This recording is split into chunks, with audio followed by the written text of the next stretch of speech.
क्योंकि चलो ठीक है। तो स्कूल में ना 2-2:30 बजे के आसपास आएगा। कल उसने मेरे को बता दिया था, कह रहे कि 2 किलो वो भेज दिया। बाकी एक बार आप पूछ लेना। चलो, तो ये स्टेक होल्डर राइट्स वाला चैप्टर है ना। स्टेक होल्डर राइट्स है ना, कंपेरेटिवली इम्पॉर्टेंट है। It is a good chapter, ऐसे थोड़ा सा इंटरेस्टिंग चैप्टर है, चीज़ें अच्छी हैं इसमें। अब स्टेक होल्डर्स हम ऐसा समझते हैं कि कंपनी से जो भी इंसान रिलेटेड होगा वो सारे, कंपनी के साथ जो भी इंसान रिलेटेड होगा वो कंपनी का स्टेक होल्डर हुआ, राइट। तो every person related to the organisation तो यहाँ पर कवर नहीं किया इन्होंने थोड़ा सा ना चैप्टर के नाम के हिसाब से थोड़ा सा डिविएट कर गए, but still the content is good. The name might not be the accurate one, but the content is good. ठीक है, इस चैप्टर में ऐसा बोला हुआ है कि ऐसी कुछ चीज़ें हैं जहाँ पर स्टेक होल्डर्स के साथ आपके रिलेशंस के बारे में बात किया। अब फॉर एग्जांपल हमने एक प्रोस्पेक्ट ले लिया उन्होंने एम्प्लॉयज़ के लिए, राइट, कि एक कंपनी के अंदर एम्प्लॉयज़ के लिए क्या प्रोविजंस होने चाहिए और क्या नहीं। तो entire provision for the employ के बदले उन्होंने क्या किया, एक फैक्टर पे फोकस किया है। वो हमने याद है एक पैराग्राफ एग्जीक्यूटिव में पढ़ा था, विजिल मैकेनिज्म या विसल ब्लोअर पॉलिसी। बस ये उस बारे में मतलब I think 60% of the chapter है। ठीक है, तो अब कितना ही विसल ब्लोअर के बारे में बात कर लेंगे ना, तो उन्होंने फिर उस चक्कर में चैप्टर का कंटेंट खींचा है, तो वहाँ पर थोड़ा सा एक्स्ट्रा मटेरियल है, तो एक वो हो गया। उसके अलावा उन्होंने थोड़ा बहुत सप्लायर्स के बारे में बात किया क्योंकि they are also are stakeholders, right. Then other than that इन्होंने थोड़ा बहुत कस्टमर्स के, आई थिंक गवर्नेंस ये सब के बारे में बात किया, गवर्नमेंट और ये सब के बारे में बात किया। तो every person related to the organisation being a stakeholder of the company has certain rights, has certain provisions and has certain objectives, right. तो कुछ अब ये लेट्स बिगिन, इसमें अब तुम्हारा स्टार्टिंग फ्रॉम द ये बिजनेस एंड ह्यूमन राइट्स, तुम्हारा stakeholder rights starting से शुरू कर रहे हैं। फर्स्ट पैराग्राफ एक बार देख लो। इन्होंने देखो क्या बोला कि human rights are basic rights and freedoms that protect us all.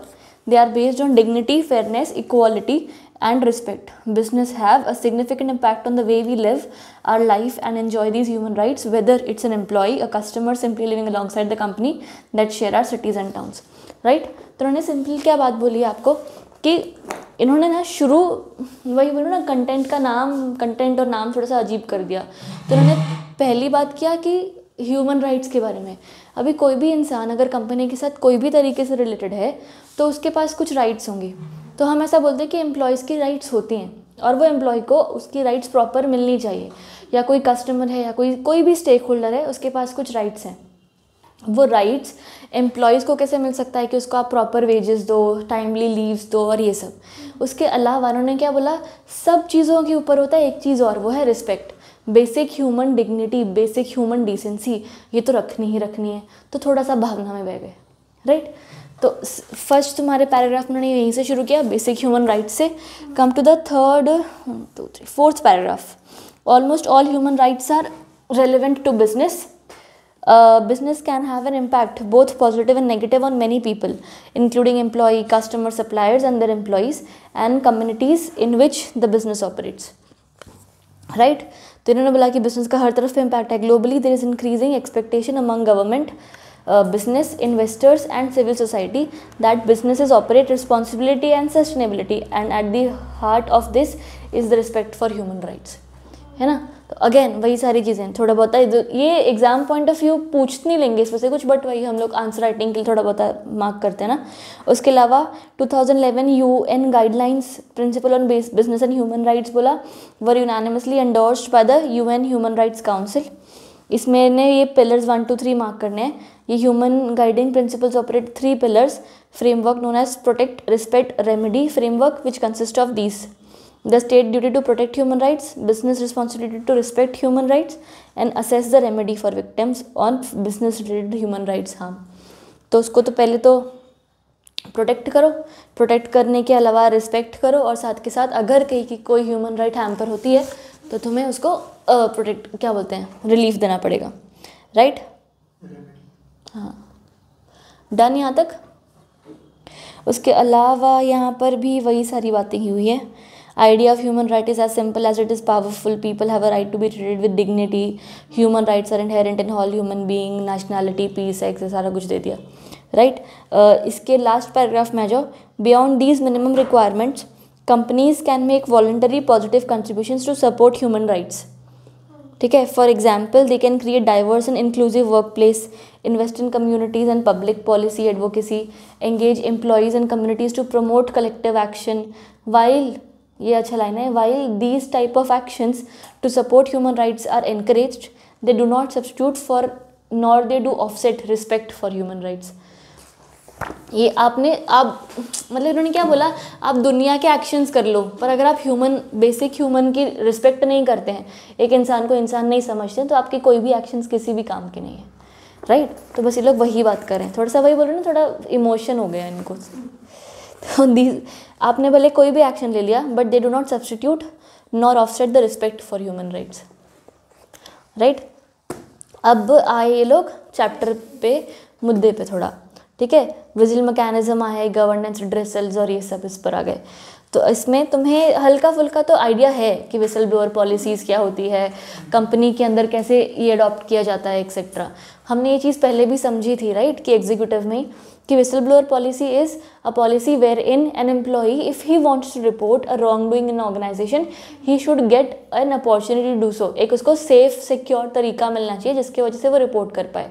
अच्छी बड़ी कंपनीज है तो उनको बोला जाता है कि आपको प्रॉपर मैकेनिज्म बनाना चाहिए, इसका मतलब विजिल मैकेनिज्म का प्रॉपर फ्रेमवर्क बनाना चाहिए। अगर कोई बड़ी कंपनी है और वहाँ पर ऑडिट कमेटी है, तो ऑडिट कमेटी ही विजिल मैकेनिज्म को पूरा का पूरा एडमिनिस्टर करती है। अगर ऑडिटेड कमेटी नहीं है तो बीओडी एक डायरेक्टर को डेजिग्नेट करेंगे कि तुम विजिल मैकेनिज्म को ओवरकम करो या देखो या सब कुछ क्या बोलते हैं उसको एडमिनिस्टर करो, राइट। उसके बारे में ये बोला। उसके अलावा उन्होंने बोला कि यार जो एक इंसान है जो विसल ब्लोअर होगा, who will come out and report the wrong doings, that person should always be protected. उसके साथ कुछ ख़राब नहीं होना चाहिए। उसकी अगर कोई भी तरीके से हम बोलते हैं ना आइडेंटिटी सीक्रेट रखनी है, उसको एनोनिमस रखना है, तो उसमें हमें एक्शंस प्रॉपर लेने चाहिए। विक्टिमाइजेशन उनका नहीं हो जाना चाहिए, राइट। तो वो कुछ चीज़ों पे इन्होंने फोकस किया है, ठीक। अब इन्होंने यहाँ पर सेकेंड पैराग्राफ सेकेंड लाइन में लिखा हुआ है, whistle blowing is officially defined as making a disclosure that is in the public interest. It will usually occur when an employee discloses to a public body, usually the policy or a regulatory commission, that their employer is partaking in unlawful practices, है ना। वो जब report करते हैं कोई unlawful practice, उसको whistle blowing हम कह देते हैं। Whistle blower discloses information about the misconduct in the workplace that he feels violates the law or endangers the welfare of others and speaks out with an intention to expose corruption or dangers to the public or environment. Whistleblowing is to be encouraged as it is an efficient and effective way of curbing unlawful practice, right. इसको encourage करवाना चाहिए हमको। उसके अलावा whistle blowing incorporates two words whistle and blowing which means blowing a whistle और revealing some information in front of the public. The information can be about public और private organisation institutions, about activities which are deemed to be illegal, immoral, fraudulent. The people are who disclose the wrong doing are known as whistle blowers. Easy चल रहा है ना, ये सब तो समझ ही आ रहा है। उसके अलावा तुम्हारा वही when a disclosure is made about the wrong doing in business it is called corporate whistleblowing। एवं corporate whistleblowing plays a pivotal role in, pivotal यानी कि वही important role in a corporate governance that is adopted by an organization. In an organization, company stakeholders could comprise the BOD, management, shareholder, employees, etc. Corporate governance has a direct impact on the growth and stability of an organization, of the company, organization or company. It also has a bearing on the integrity and reputation of the company. ये हमें पता ही है कि हाँ corporate governance proper होगा, वो बहुत important है। उसके अलावा थर्ड लास्ट पैराग्राफ की third last line, every organisation और कंपनी मिला, लास्ट में लिखा है एकदम, every organization or company should have a whistleblowing policy that protects the identity of the whistleblower, and there should also be a legislative statute that gives protection to such employees.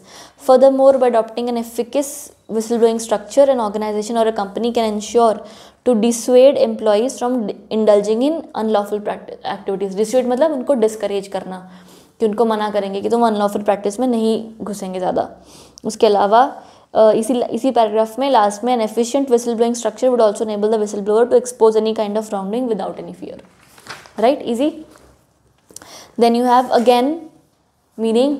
हाँ, तो ये लोग थोड़ा सा पीछे पड़ जाएंगे, देख पहले मीनिंग देंगे, फिर जेनेसिस, फिर नीड, और तीनों जेनेसिस एक तरीके से वो पीछे से कहाँ से आया, द सोर्स ऑफ इट, ये तो हमने पढ़ना नहीं। ज़रूरत नहीं है वैसे। एक इंडियन लेजिस्लेशन का एक पॉइंट पढ़ लेंगे कहाँ से आए क्या नहीं, बाकी नॉट रियली। ठीक, ये तो पूरा वो लोग है ना जेनेसिस के चक्कर में पीछे कौटिल्य अर्थशास्त्र ही पहुंच जाते हैं, इतना पीछे चले जाते हैं। फर्स्ट चैप्टर में, तो ये वही कर रहे हैं अभी।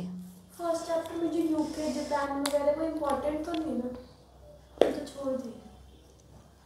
इतना नहीं है यार, कितना याद कर लोगे, नहीं। UK Japan Singapore Malaysia, Vietnam, पता नहीं कौन सा था, उसमें से कुछ थे जो थे भी नहीं मेरी तो किताब में, वो फिनिश और ये और वो। एक आधा आ भी सकता है, पर अगर आ गया तो मैं इंडिया वाला था के लिख दूंगी, कुछ तो सेम होगा। अगर आ भी गया तो भी कितना ही आएगा, एक ही क्वेश्चन आएगा ना 5 मार्क का शायद। उसमें से एक आधा पॉइंट तो सेम हो ही जाएगा। इतना 5 मार्क्स ऊपर तो आएगा नहीं। हाँ इतना, और आएगा भी तो, अगर आया तो, और वो भी 5 मार्क का तो। वैसे आज तक इंडिया के अलावा किसी का आया है नहीं आता यार, इतना ज़्यादा कहाँ से आ जाएगा, और याद कैसे रहेगा आपको, सबसे बड़ी बात तो ये है। इंडिया वाले में किसी तरह की मतलब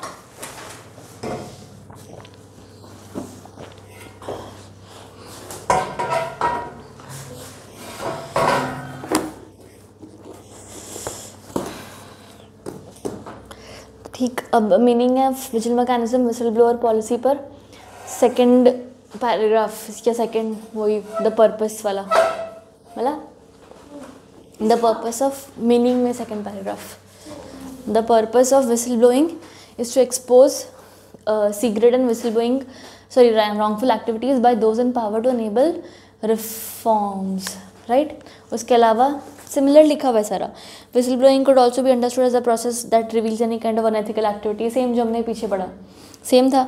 उसके अलावा ILO वाला देख लो, international labour organisation defines whistle blowing as reporting by employees और फॉर्मर एम्प्लॉयज़, कोई भी हो सकता है, करंट एम्प्लॉय भी हो सकता है, फॉर्मर भी हो सकता है, of illegal, irregular, dangerous or unethical practices by the employer.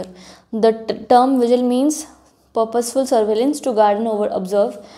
So the purpose of vigil mechanism policy works on the meaning of vigil, surveillance.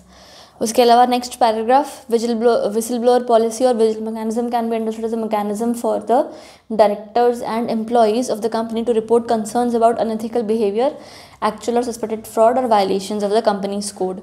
Other than that last paragraph again meaning ये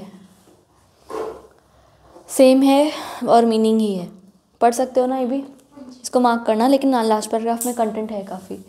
उसके अलावा तुम्हारे पास genesis आ गया, genesis में उन्होंने वो कौटिल्य अर्थशास्त्र सब कुछ बोल दिया। उसके अलावा सीधे ना सेकंड लास्ट या थर्ड लास्ट पैराग्राफ जैसा है, इन 2001 द इंडियन लेजिस्लेशन कमीशन वाला, इस टॉपिक का third last paragraph type. In 2001 the Indian legislation commission, क्या हमारी बुक में 2000 अच्छा ये 1 ही है, हाँ। In 2001, the Indian Legislation Commission proposed that a law protecting whistleblowers be enacted. Indian legislature ने बोला एक एक्ट ही बनाते हैं, विसल ब्लोअर एक्ट ही बना देते हैं।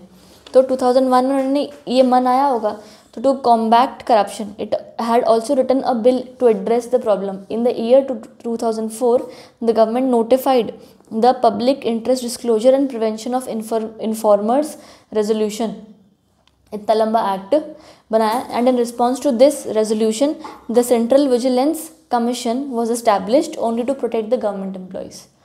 ठीक है, उसके बाद एक अगले 2 लाइन्स छोड़ के नेक्स्ट पर आओ। India then enacted the whistle blower protection act 2014। तो ये कब से शुरू करता है, 2001 से करते करते करते करते 2014 में उनको जाग आई कि अब एक्ट बना देना चाहिए। ठीक है, तो 2014 में उन्होंने एक्ट बनाने की कोशिश की। जो पहला बना हुआ था ना, ये 2001 में एक बिल आया और एक प्रॉपर एक वो रेजोल्यूशन टाइप का पास हुआ, ये सिर्फ गवर्नमेंट एम्प्लॉयज़ के लिए था। जो हमने पिछले पैराग्राफ में पढ़ा, वो PIDR वाला, ओनली फॉर गवर्नमेंट एम्प्लॉयज़ था। ये अब कॉर्पोरेट्स के लिए बना था, ठीक है। तो इसमें उन्होंने क्या बोला, which is applicable only to, again see, which is applicable only to public servants, again अच्छा, 2014 में ही? 14 में भी, ऊपर गवर्नमेंट एम्प्लॉयज़, नीचे पब्लिक सर्वेंट्स उन्होंने बोला। It was enacted with the intent to establish a mechanism to, again, receiving complaints related to disclosures, willful misconduct against any public servant, to inquire or cause any inquiry, disclosure, और lastly victimization. Victimization का मतलब क्या हुआ? जो फालतू में victim बनते हैं। नहीं, विक्टिमाइजेशन जो विक्टिम है उसको खतरा। विक्टिमाइजेशन का हाँ खतरा है, राइट। जो इंसान विसल ब्लोअर है ना, वो एक तरीके से पुलिस है इस वक्त, पर अगर उसका नाम बाहर चला गया तो वही अगला विक्टिम बन जाएगा, है ना, क्योंकि उसकी जान को खतरा होगा। क्योंकि ऐसे बहुत सारे केसेस हो रखे हैं जहाँ पर एक विसल ब्लोअर कोई होगा, अगर किसी इंसान ने किसी चीज़ पर रिपोर्ट किया, उसको वहीं पे धर लिया जाता है, किसी को मार दिया जाता है, किसी की लाश मिल जाती है, कोई गुम जाता है, ऐसे बहुत सारे केसेस हो जाते हैं। उन्होंने बोला कि हम विक्टिमाइजेशन नहीं होना देने चाहते, to provide adequate safe guard against victimisation of the person making such complaint. आया समझ? तीनों लाइन, तीनों पॉइंट्स डन। उसके बाद तुम्हारा need for whistle blowing mechanism, need है, हेडिंग्स देख लो खाली, to promote transparency, prevent victimisation, promote open enterprise culture, reduce corruption, uphold law and create a better work environment.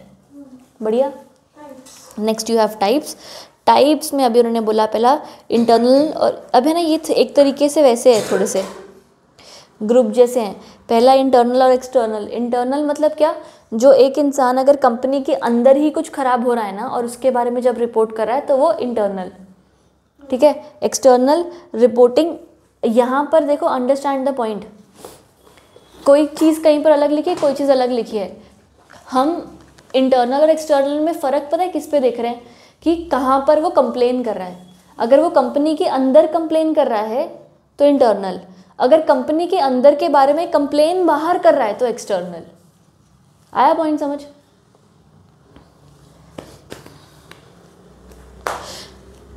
Company के अंदर के डायरेक्टर्स को बताएगा तो इंटरनल, सीधा जाके मीडिया को, गवर्नमेंट को बता देगा तो एक्सटर्नल। आया? ठीक है।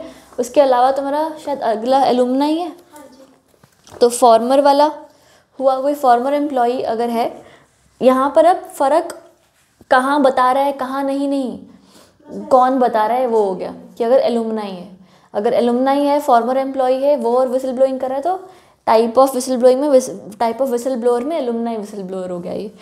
उसके अलावा जो हट चुका है, हाँ, जो पुराना एम्प्लॉई है, हाँ।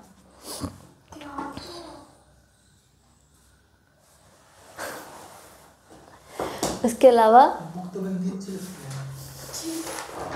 कैसे वो बोलता है, इसको कर देनी चाहिए, इसको रिमूव करनी चाहिए। बुक जब तक गंदी नहीं होगी कांटे कुंटे नहीं बजेगा, ऐसा लगता ही नहीं कि पड़ा हुआ है। अगर उस पे कांटे ना बजे, ऐसे साफ बुक फिर ऐसा लगता है इतना सारा करना पड़ेगा। ऐसे करोगे? हाँ, ऐसे नहीं, ऐसे है ना, ओपन वाले में क्या लिखा है? ओपन में इजी है, ओपन इन विच मीन्स कि जो बंद रिवील्ड है उसकी, जिसने जो विसल ब्लोअर है वो पता है कौन है। हेलो, हाँ जी आपका, मैं 2 बजे,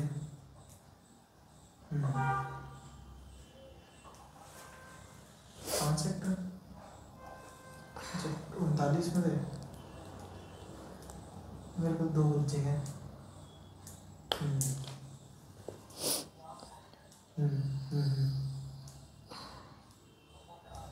हाँ हाँ ठीक है।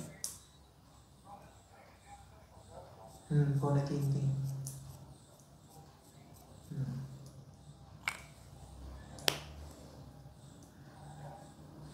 देख लो कहाँ तो है।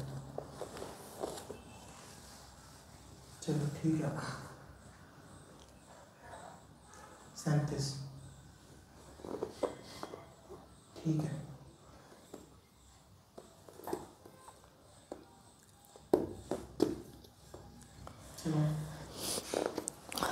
अगला पर्सनल विसल ब्लोइंग मतलब क्या होता है कि जिसके खिलाफ खराब हुआ है ना वो एक अकेला इंसान था, एक किसी अकेले इंसान के खिलाफ अगर कुछ खराब हुआ तो पर्सनल विसल ब्लोअर, ठीक है। तो सिंगल पर्सन। हाँ, लिखा हुआ है। 1 पर्सन, ठीक है। और इम्पर्सनल में जनरली लोगों के साथ खराब हुआ है, जनरल मतलब एनीबडी इन द ऑर्गेनाइजेशन। हाँ मदर्स। अदर्स ही है हाँ मदर्स। नहीं, कंपनी के अंदर का होगा ये।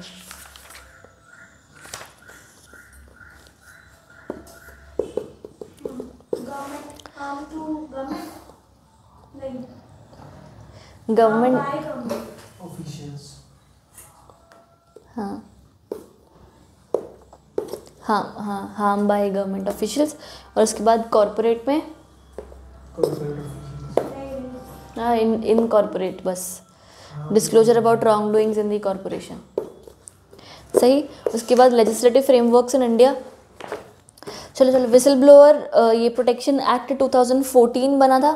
तो विसल ब्लोअर एक्ट 2014 ये पुराना वाला जो हमने पीछे पढ़ के आया था ना, उस एक्ट में उसने क्या बोला, establish guidelines for whistle blower protection in non corporate cases.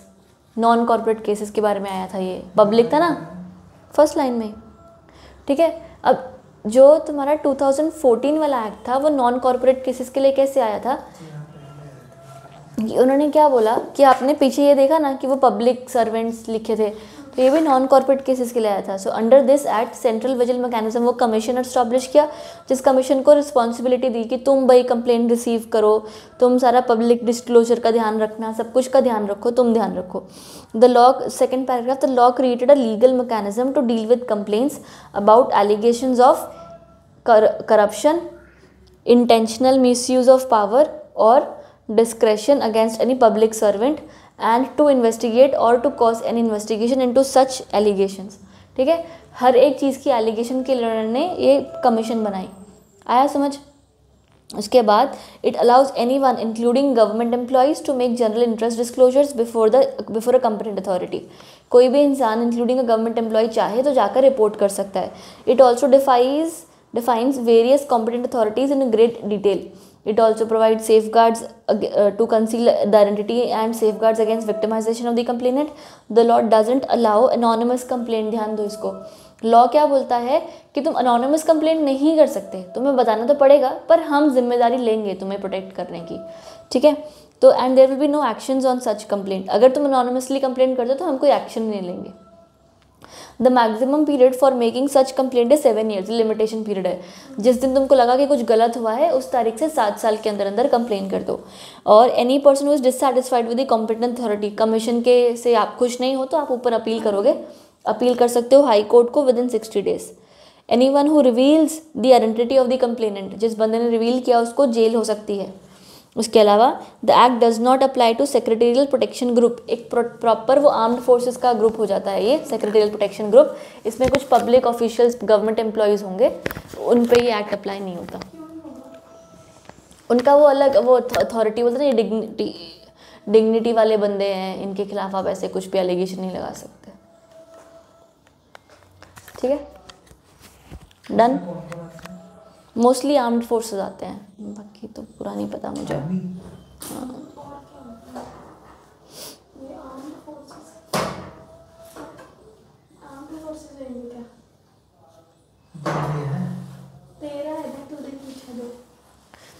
उसके अलावा the companies act 2013 and the company meeting and ये रूल्स आए, इन दोनों में 177 सबसेक्शन 9 ये पता है। ऑल लिस्टेड कंपनीज को बोला कि अगर आप डिपॉजिट्स एक्सेप्ट करते हो, अगर आपने मनी बोरो किया है मोर देन 50 करोड़ तो आपको एक विजुअल मैकेनिज्म बनाना पड़ेगा टू रिपोर्ट अनएथिकल बिहेवियर और other concerns to the management, ठीक है।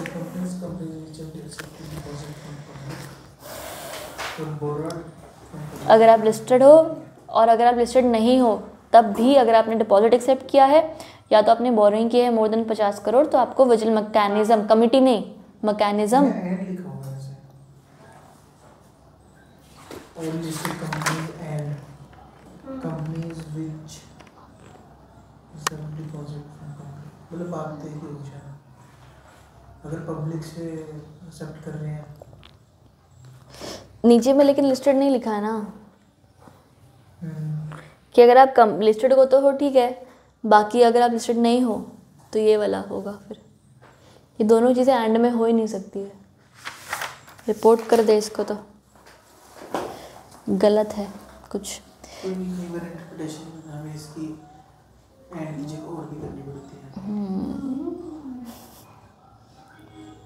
रिपोर्ट कर दे, मैं तो बोलता हूँ। उसके बाद companies which are required to constitute an audit committee shall operate the vigil mechanism through the audit committee and if any of the members of the committee have conflict of interest तो वो बंदा recuse themself कर लेगा and the others will deal with the matter on the hand. For other companies, यानी कि जिनको audit committee बनाने की जरूरत नहीं है, board will designate a person. हमने देखा नहीं, पढ़ा हमने, राइट। उसके अलावा next paragraph, it provide safe guards against victimisation of employees and directors who avail the vigil mechanism and also provide for direct access to the chairperson of the audit committee।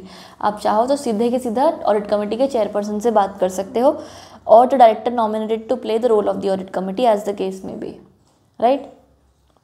उसके बाद next paragraph second line, the details of vigil mechanism shall be disclosed by the company in the website if any and in the board's report. Done है। In case repeated frivolous complaints आ रही हैं, frivolous माने झूठी बेबुनियाद complaints अगर आ रहे हैं, being filed by a director और an employee, the audit committee और the director nominated to play the role of the audit committee may take suitable action against the concern director और एम्प्लॉय इंक्लूडिंग रिप्रिमांड। तो अगर ये बंदे ने झूठी complain करा है तो जो बंदा झूठी कंप्लेन करे उसके खिलाफ हम एक्शन ले लेंगे, राइट। सिंपल है, ईजी है। नेक्स्ट आ जाओ सीधा, अभी ये कंपनीज ऑडिटर रिपोर्ट ऑर्डर 2020 कारो 2020, हाँ वही सब है। The ministry of corporate affairs to strengthen the practice of corporate governance among the Indian companies issued an order making it mandatory for all the listed companies to reveal all the whistleblower complaints to the auditor and the same shall be mentioned in the report published। कुछ अलग नहीं है इसमें, वही बोला कि जो भी कंप्लेंट्स हैं वो आपकी इट मेक्स इट मैंडेटरी कि सारी लिस्टेड कंपनीज को सारी कंप्लेंट्स का भी डिस्क्लोजर करना पड़ेगा कि ये कंप्लेन आई है, ठीक है। उसके अलावा सेबी एलओडीआर रेगुलेशंस क्या बोलते हैं, सेबी एलओडीआर रेगुलेशंस में ना सेकेंड पैराग्राफ आओ, सेकेंड पैराग्राफ की 5th लाइन आ जाओ। रेगुलेशन 46 मिला। Regulation 46 states that every listed company has to disseminate माने वही डिस्क्लोज ना, disclose vigil mechanism and its whistle blower policy on a separate section on its website. इसे अलग से स्पेसिफिकली आपको हाँ मेंशन करके बतानी है। Further as per regulation 34 and 53 the companies under the heading corporate governance in its annual report also has to state details of the vigil mechanism। corporate governance के head के अंदर भी vigil mechanism का content होना चाहिए। under the heading corporate governance in its annual report also has to state the details of vigil mechanism and whistleblower policy and also further mention that no personnel have been denied access to the audit committee। किसी भी बंदे को हमने मना नहीं किया है, ठीक है, आ रहा है समझ। The similarly, regulation 42D4 mandates every listed company to establish a vigil mechanism or whistleblower policy which would enable the stakeholder of the company, such as employees and the representative bodies, to lodge complaints against unethical and illegal practice in the company। आया समझ, पढ़ा। Mandate किया कि हर listed company को बोला कि एक vigil mechanism बनाओ जिसके अंदर कोई भी स्टेक होल्डर अगर चाहे तो आकर रिपोर्ट कर सकता है अगेंस्ट इलीगल प्रैक्टिस। वही लिखा है, अलग अलग सेक्शन में लिखा है ना, सिमिलरली तभी तो उसने बोला। उसके अलावा schedule 2 of SEBI LODR regulation states that the audit committee of the company shall be responsible for the reviewing functioning of the vigil mechanism. इन्होंने क्या किया यहाँ पर, पूरे सेबी के अंदर जहाँ जहाँ विजिल मैकेनिज्म है ना वो सारे सेक्शन मेंशन करके इकट्ठा बता दे, देखो यहाँ भी बोला, यहाँ भी बोला, यहाँ भी बोला, मतलब हम इसको इम्पोर्टेंट मानते हैं। हमारी किताबें बन रही होंगी चैट जीपीटी से।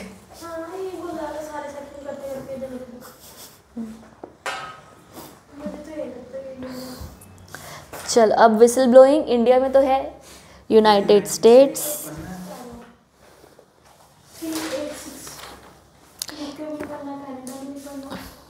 Example of mechanism policy, legal mechanism policy में क्या काम ये पढ़ा है? अब यहाँ पे ना HCL और टाटा का एग्जाम्पल दिया है कि ये लोग करते हैं, ऑडिट कमेटी है और ये लोग प्रॉपर कर रहे हैं ऐसा, मतलब तोड़ विजिल मैकेनिज्म बढ़िया इनका चल रहा है बस, और कुछ नहीं। उसके बाद तुम्हारी वो नीचे सीढ़ी बनी है ना, वो देख लो।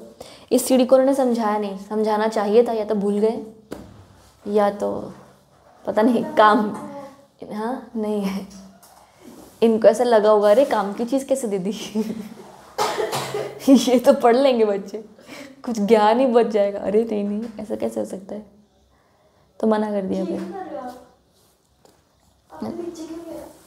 ये निकल गया है स्टूल। तो अब इन्होंने वही पता नहीं क्यों ऐसा इफेक्टिव विसल ब्लोइंग मैकेनिज्म, इन्होंने बोला रिपोर्टिंग, मॉनिटरिंग, एम्बेडिंग, कुछ मतलब नहीं बनेगा इस सीढ़ी का बिना उसके एक्सप्लेनेशन के। 7 एक चीज़ थी अच्छी हो सकती थी लेकिन 7 डायमेंशंस ऑफ, और ये लास्ट लाइन उसकी सीढ़ी के नीचे, 7 dimensions of organisational culture that influence, आना चाहिए द लिखा होगा शायद, that influence the employee reflection process that ultimately leads to whistle blowing behaviour. इसका मतलब कि अगर आपको कंपनी के अंदर ऐसे लोग चाहिए जो विसल ब्लो करें, तो आपको कंपनी के अंदर ये सब करना चाहिए। How to encourage people to act as whistle blowers, ठीक है। विजिलेंस होनी चाहिए, एंगेजमेंट यानी कि आपस में बात करो, क्रेडिबिलिटी होनी चाहिए कि वो रिलायबल हो पाएँ किसी लोगों पर, अकाउंटेबिलिटी, एम्पावरमेंट, करेज, ऑप्शंस पता नहीं क्या है, कहाँ कहाँ जा सकते हैं पता नहीं शायद। उसके अलावा इंडिया के अंदर एक दो देख लो, सत्येंद्र दुबे कर लो मार्क, 1 फर्स्ट कर लो, सेकंड कर लो, 4th कर लो, और यशवंत सोनावने केस अगले पेज पर सेकंड लास्ट है, ठीक है, ये मार्क कर लो। सब में यही हुआ, ये बेचारा हर जगह पर, ये सत्येंद्र दुबे तो इसने ना कोई बहुत बड़ा गवर्नमेंट स्कैम वो रिवील किया था, NHAI हाईवे वाला कुछ था, वहाँ पर है ना ये लोग प्रोजेक्ट्स, LNT तो मैंने सुना है ना, LNT कंपनी है, बहुत बड़ी रियल एस्टेट कंपनी है, वो लोग अपने नाम पे टेंडर्स या ऑर्डर्स ले लेते थे और फिर किसी रैंडम छोटे मोटे लोगों को दे देते थे जो कंप्लीट भी नहीं कर पाते थे इसको, और अंदर अंदर कुछ पैसे खा रहे हैं, करप्शन हो रहा है, ये सब। तो उस बंदे ने बताया और उसके बाद कुछ टाइम बाद जैसे पता लग, उसने ना गवर्नमेंट को एक चिट्ठी भेजी, गवर्नमेंट ने बोला, उसने बोला भी प्रॉपर कि मेरे को सेव करना, मेरी आइडेंटिटी बाहर मत आने देना, पर गवर्नमेंट ने बिना, सीरियसली रेकलेस बिहेवियर, इतना केयरलेसली उन्होंने उस चिट्ठी को सबका जगह सर्कुलेट कर दिया, और सर्कुलेट कर दिया, लोगों को पता लग गया, कुछ साल बाद उसका मर्डर हो गया। हाँ, चलते चलते आई थिंक उसको मार दिया था, कुछ था वो सुबह। हाँ सर। अगला नेक्स्ट केस, ये मंजूनाथ में भी यही हुआ था, एक ऑयल कॉरपोरेशन था, उसको सील करवाया गया था, ऐसा कुछ था। उसके बाद उस बंदे को वही आई थिंक सेकेंड वाला केस, इसने 2 पेट्रोल पंप सील करवाए थे for 3 months and then started operating again. He took surprise raid करी उसने, क्वालिटी चेक सब कुछ किया। He was shot 6 times and his dead body was found in the back seat of his own car. तो मतलब कहाँ से save हो रहा है या क्या हो रहा है, कुछ नहीं हो रहा है दुनिया में, ऐसा हो रहा है। ललित मेहता केस में भी यही हुआ, एक्टिविस्ट था, उसने वो RTI और ये सब राइट टू इन्फॉर्मेशन के लिए he had exposed ongoing scams. National rural empowerment guarantee act के अंदर उसने कुछ स्कैम था, पैसे इधर उधर हेरफेर हो रही थी, वो उसने एक्टिवली वो रिपोर्ट किया होगा। उस बंदे को भी वही किया, मार दिया, जला दिया, इनफैक्ट बहुत खतरनाक शायद, नहीं इसको नहीं जलाया किसी और का था शायद, इसको हाँ ये यशवंत वाले, और ये यशवंत सोनावने केस, इनमें इनको ऐसा किया था। ये ना कहीं पे इन्वेस्टिगेशन करने ही गया था, ये वहाँ पर पकड़ा गया इन्वेस्टिगेशन करता हुआ, तो वहीं पर इसको पकड़ के वहीं पर ही जला दिया। तो मतलब द पॉइंट इज़ कि अगर ऐसा है तो फिर मत करो, फिर तो कोई भी बंदा आगे नहीं आएगा. You are not able to protect the people ना. इसको जला दिया ना इंग्लिश में. हाँ, सुना मैंने. तो फिर क्या हो रहा है इंडिया में ऐसा कि कौन इंसान आएगा. होता रहे, हमको क्या फ़र्क पड़ रहा है, ऐसा ही हो जाएगा ना इंसान फिर. तो there is no protection for the people. अभी ये जो बंदा है, ये सत्येंद्र दुबे, ये बच जाता. इसका अगर नाम रिवील ना करते तो ये बच भी जाता.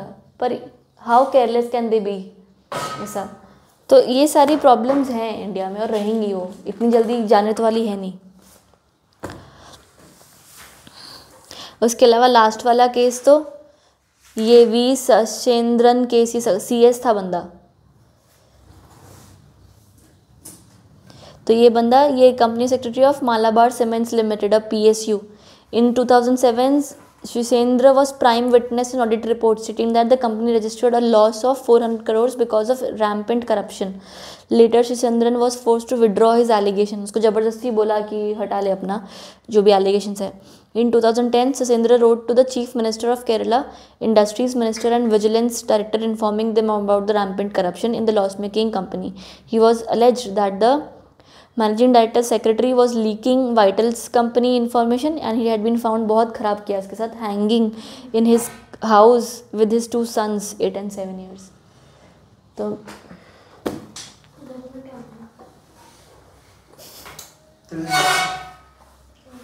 कंपनी के डायरेक्टर से मिलके चलो. सही में सही लगे. कोई पॉइंट नहीं है यार. तो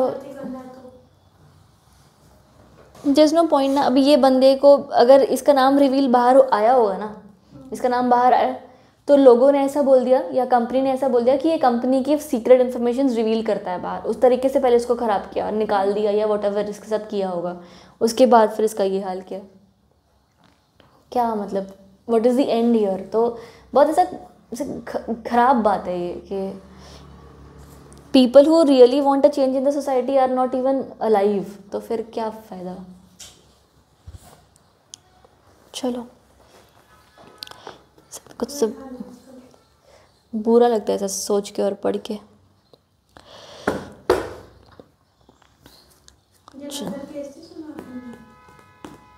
जलंधर केस में सब जगह पे. हाँ, 13 साल की लड़की वाला केस नहीं सुना. वो किसी के घर गई थी खेलने, मतलब रोज जाती थी खेलने. वो अपनी नानी के घर गई थी लड़की, लेकिन उसका बाप घर था, उसने उसको मार दिया. फिर पुलिस गई इन्वेस्टिगेशन करने. हाँ, उसके अपने बाप ने, उसके दोस्त के बाप ने. दोस्त नानी के घर गई हुई थी, उसकी मम्मी वगैरह सब जगह बाप था. मार दिया. पुलिस गई अंदर, पुलिस ने चेकिंग वगैरह की तो पुलिस कहती अंदर कोई डेड बॉडी नहीं है. फिर थोड़ी देर बाद जब बंदे खुद गए ना घर के अंदर, तब डेड बॉडी मिली बाथरूम. पर ये क्या नहीं, साइंस दुनिया में बहुत ख़राब है. वाहिगुरु मेहर करें. चलो पढ़ते हैं. Safe guard to whistle blowers. अभी अगेन ये ना जो सेफ गार्डिंग है, उनकी आइडेंटिटी रिवील ना हो, ये सब सिर्फ कंपनीज एक्ट में नहीं है. ये CRPC CPC भी बोलते थे, मतलब अब तो वही BNSS सब बोलते हैं. तो जैसे ना, अब जैसे फॉर एग्जांपल कोई अगर रेप केस है, राइट, तो इन दोज केसेस ना ऐसे बहुत बार एक क्लोज इन्वेस्टिगेशन, क्लोज हियरिंग होती है या कैमरा हियरिंग होती है, जहाँ पर विक्टिम को इतना भी दिया जाता है कि भाई you will not face the accused, या ऐसी सारी चीज़ें दी जाती है कि उसके पास एक राइट है कि अगर उसको अपने जान का खतरा है तो वो अपना आइडेंटिटी रिवील नहीं करेंगे. फिर उनको इन कैमरा प्रोसीडिंग्स दी जाती हैं कि उनका नेम नहीं रिवील होगा, आइडेंटिटी नहीं रिवील होगी, बट वो अपनी गवाही दे पाएँ. ऐसे सारे प्रोविजंस हैं. उसके अलावा ऐसे बहुत सारे केसेस हैं जहाँ पर ना अगर सच्ची स्पेसिफिक कोई रीज़न दिखता है या बहुत एक्सेप्शनल सर्कमस्टांसेस में वो ऐसा बोल देते हैं कि आप, जैसे तुमने वो क्रॉस एग्जामिनेशन वर्ड सुना है ना. क्रॉस एग्जामिनेशन में क्या होता है, एक विटनेस अपनी गवाही देगा, सामने वाले का वकील उसको फिर से एग्जामिन करेगा कि उसकी गवाही सच है या नहीं है, वो उसकी ऑथेंटिसिटी पता लगाने के लिए. तो क्रॉस एग्जामिनेशन भी डिनाई किया गया है कुछ केसेस में, अगर हमें ये चीज़ के डर लगता है कि इंसान की जान को खतरा है या वटेवर ऐसे.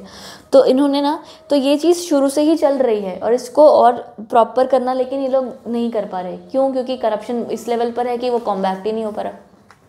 तो first paragraph second line, the police officers can form an opinion that any part of the statement recorded under section 161 of the code of a person the prosecution proposes to examine as its witness need not be disclosed to the accused if it is not essential in the interest of justice or is an expedient in the public interest.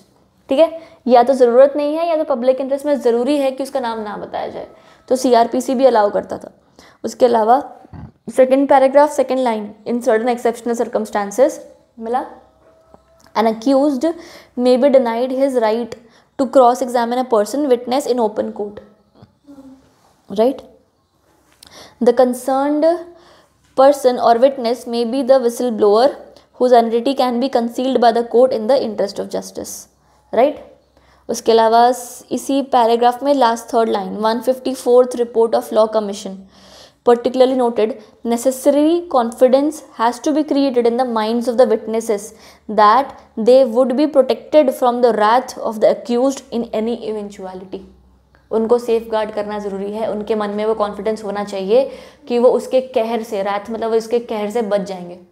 Right, उसके अलावा next 178th report बोला, law commission recommended the insertion of section 164A in the CRPC to provide for recording the statement of material witness in the presence of magistrates when the offences were punishable with imprisonment of 10 years और मोर. तो magistrate का होना वहाँ पर ज़रूरी है, बस ऐसा बोला.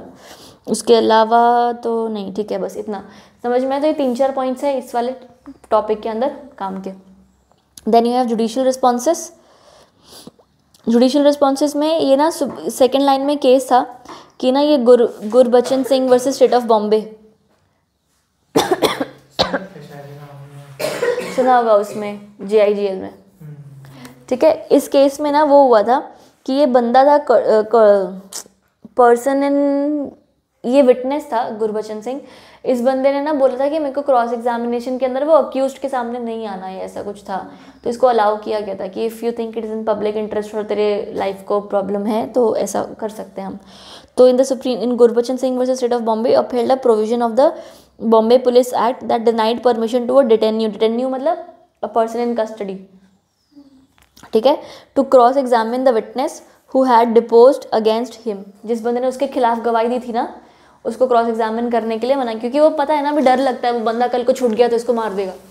राइट, तो एक दिया हुआ है provision. It was held that the law was only to deal with exceptional cases where witness, ये कि क्रॉस एग्जामिनेशन कब कब मना की जा सकती थी, सिर्फ एक्सेप्शनल सर्कमस्टांसेस जहाँ पर witness for fear of violence to their person और property were unwilling to depose publicly against bad character.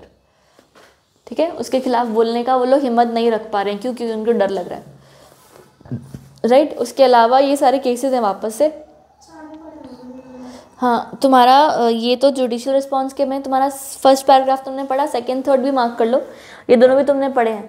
Naresh Mirajkar में बोलता है कि फ्रेंडली एनवायरनमेंट क्रिएट होना चाहिए.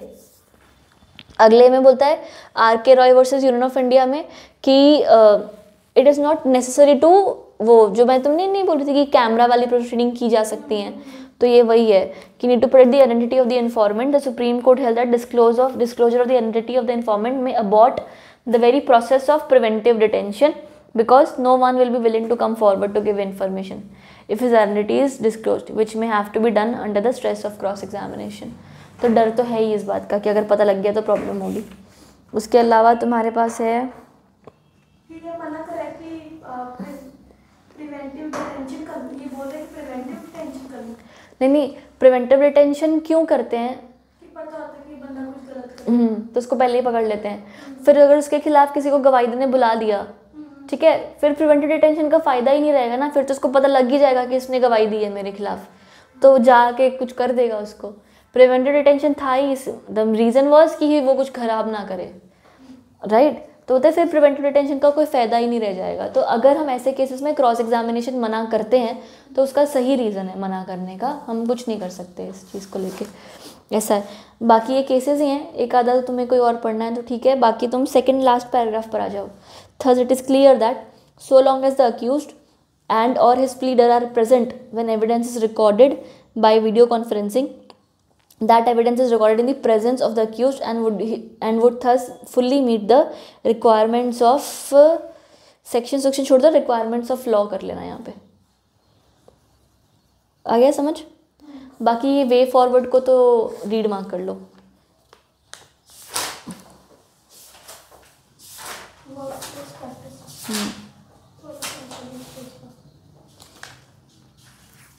इसको एक बार बंद करोगे या मैं ही करती हूँ, मैं ही कर देती हूँ।